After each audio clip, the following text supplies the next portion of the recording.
FMC Fast Chat takes you inside the news so you can be in the know in 30 minutes.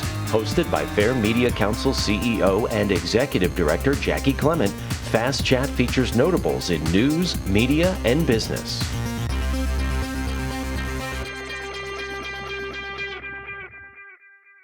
This week's commentary is News Comes Full Circle.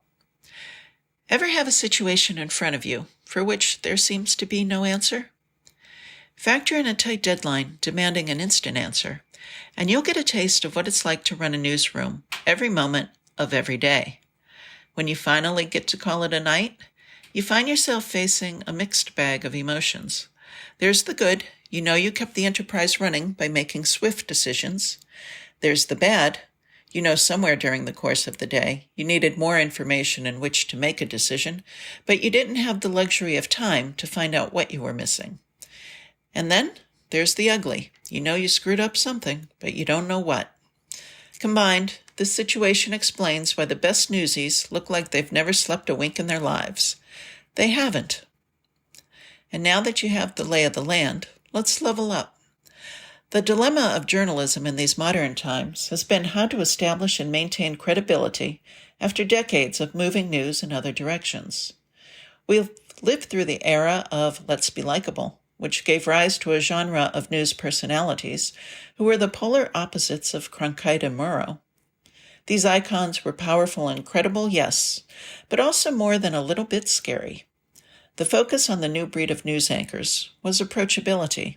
They bantered and joked with others on set. The hope was that you might want to be friends with these people.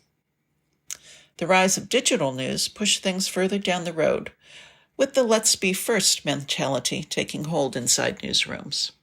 But let's be first was often at odds with let's be accurate. By this time in history, that wasn't such a big deal. Credibility had already moved from being the driver of the news to a hapless backseat passenger.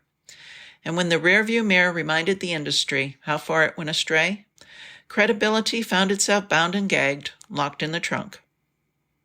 But now we find ourselves living in a news era that is attempting to come full circle, and that's good news. But today's news staffs face a stiff learning curve, not only in how to build out credibility, but how to do it in a dramatically different media landscape, one in which anyone with a broadband connection may claim to be a, quote, real, unquote, news outlet. Current events are demanding this new emphasis on the old-time concept of credibility unfold, well, right now. A 100-year pandemic, war in Europe, rising oil and wheat prices that curtail Americans' ability to take a road trip or make a sandwich aren't the type of issues that call for likability or first instead of accurate news standards, are they? More tough decisions and even less sleep. That's what's demanded of newsrooms today.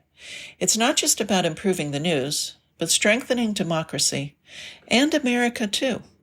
That's what makes it worthwhile, and a far more interesting proposition than what the last couple of news eras delivered.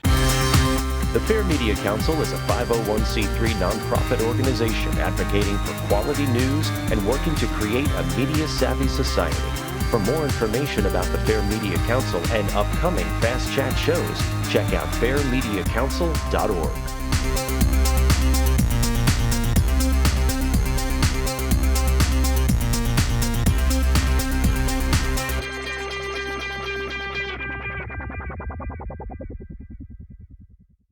This podcast is a part of the C-Suite Radio Network.